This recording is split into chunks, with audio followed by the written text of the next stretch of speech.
Samahan natin si Shi. Meron siyang bibigyang aso. Bibigyan ng ano? Meron siyang asong bibigyan ng pagkain.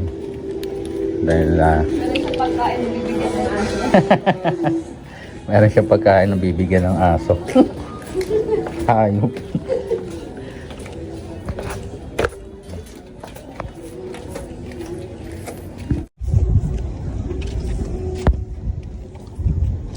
Okay. Ay, cool oh. Nasipa mo. Balik mo din. Si Gary.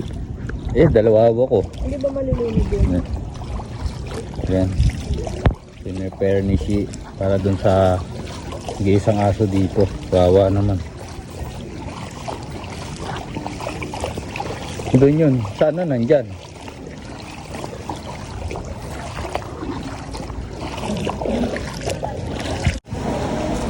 Meron ba siya?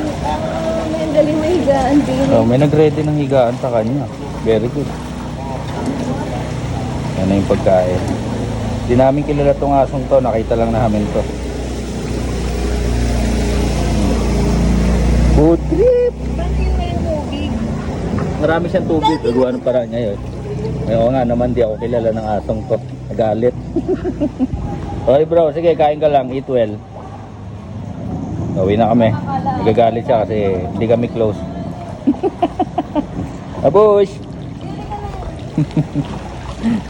Galit sa akin. Sa bahay yung binigyan ng mga ay nagalit. Hindi, gano'n naman talaga ang aso. Kasi ikaw, lumapit ka pa. Feeling close, no? Ano, kahit binigyan mo, tropa na kayo. Ayan, mababaw na to. Bukas. Sana to siguro. Yun, uwi na. Alam niyo naman kung bakit hindi kami nakakapag-content sa ngayon, no? Thanks muna kayo guys, ha.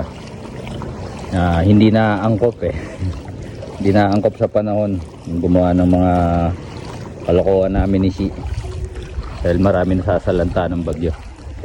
Okay, nandito na lang muna ulit. See you next time mga tol. Love you. Yeah. Oy, good Samaritan yan, ang bait yan oh.